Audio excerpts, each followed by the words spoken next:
Hi, chào mừng các bạn đến với kênh Sương Cooking Food. Nay nhà Sương làm hai món ăn đơn giản cho bữa cơm gia đình.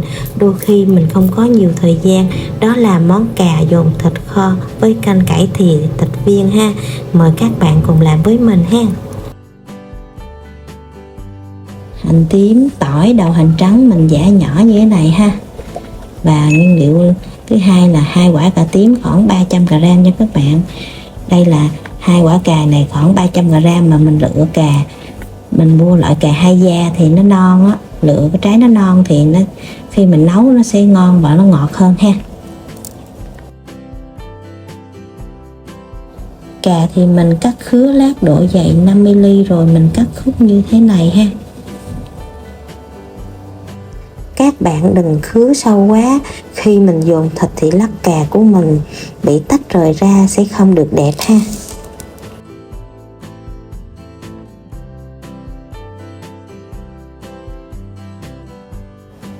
Miếng cà của mình sau khi cắt nó như thế này nè các bạn. 200g thịt xay mình nêm vào đây. Mình cho cái phần hành tím với hành trắng vào ha. Rồi mình cho một tí tiêu xay là một ít muối và nửa muỗng cà phê bột nêm, 1/2 muỗng cà phê đường và 1 muỗng cà phê nước mắm nha các bạn.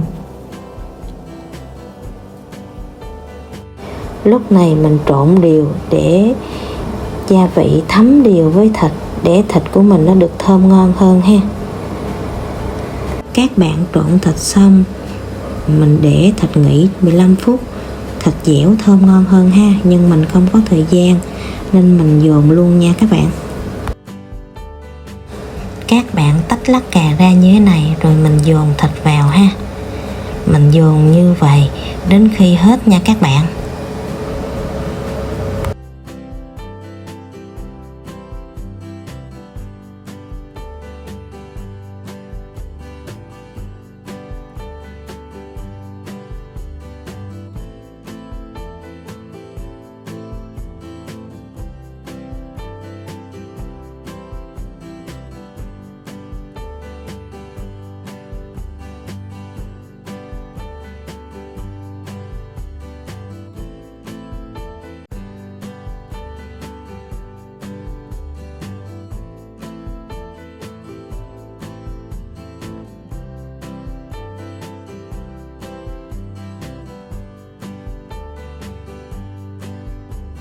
Cà mình đã dồn xong, giờ mình bắt một cái nồi lên ha. Mình chế vào đây chừng 1 muỗng canh dầu nha các bạn. Mình đun cho dầu nó nóng lên. Mình cho vài lát hành tây vào ha, mình phi cho thơm ha. Rồi mình cho cái phần cà vào, mình xếp cái phần cà vào để mình chiên nha các bạn.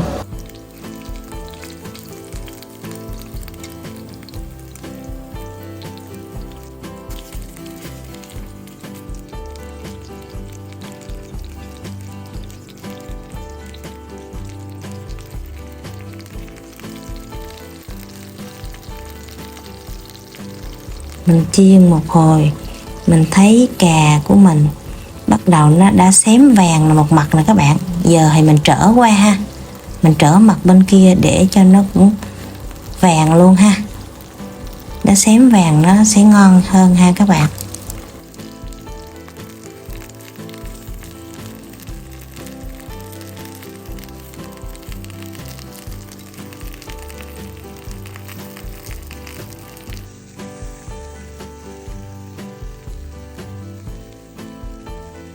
Các bạn chiên cà thấy nó đều cả hai mặt như thế này là được ha. Mình đổ vào đây chừng nửa chén nước lọc nha các bạn. Rồi mình nấu thêm 5 phút nữa, mình đậy nắp lại mình nấu thêm 5 phút nữa để nước ở trong nồi của mình nó cạn dần ha. Rồi mình mở nắp ra. Lúc này thì mình nêm thêm chừng khoảng 1 muỗng nước mắm nữa nha các bạn, nước mắm ớt ha. Lúc này các bạn nêm nếm theo cái khẩu vị gia đình của các bạn ha.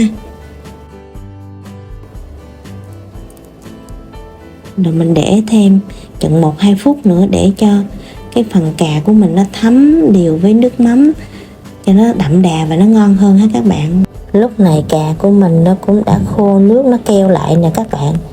Lúc này nhìn cà của mình rất là ngon luôn ha, cà kho của mình rất là ngon. Giờ mình cho thêm ít hành lá nữa ha các bạn, để cho nó màu xanh bắt mắt mà nó lại thơm ngon nữa ha. Rồi mình cho thêm ít tiêu nữa là xong ha các bạn. Cà kho của mình trông rất ngon và hấp dẫn luôn, nhìn miếng cà trông rất là ngon. Cà của mình đã kho xong, giờ mình múc ra đĩa nữa là xong ha các bạn.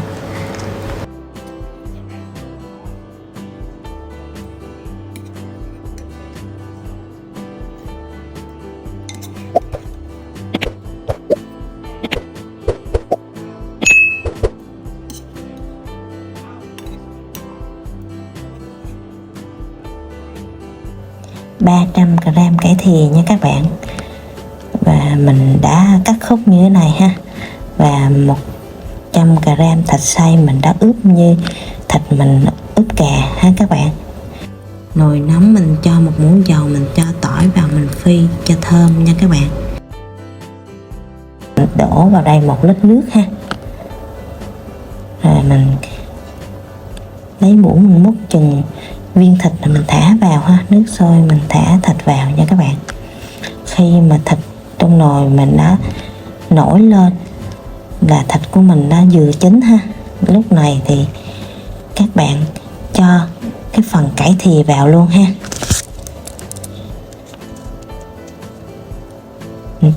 Cho hết cái phần cải thìa vào. Rồi mình lấy đũa mình đảo qua đảo lại, mình trộn đều để cho phần cải của mình nó sôi lên để nó chín nha các bạn. Lúc này thì mình nêm vào đây tí xíu muối ha, nửa muỗng cà phê muối, nửa muỗng cà phê bột nêm và một tí xíu bột ngọt ha, và 1 muỗng nước mắm nha các bạn. Mình nấu trong vòng 5 đến 7 phút cho phần cải của mình nó vừa chín tới như thế này ha. Rồi các bạn nêm nếm lại cho vừa ăn theo khẩu vị của gia đình mình là được ha. Mình thấy vừa ăn rồi thì mình cho cái phần hành ngò cắt vào luôn nha các bạn. Lúc này là cái nồi canh cải của mình nó đã chín và đã vừa ăn rồi nè các bạn. Lúc này thì mình múc cải ra tô nữa là mình có ngay một tô canh ngon luôn ha các bạn.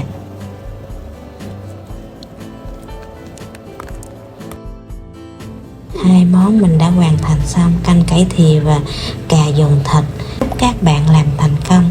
Sương cảm ơn các bạn đã xem hết video. Hẹn gặp lại các bạn video lần sau. Bye bye.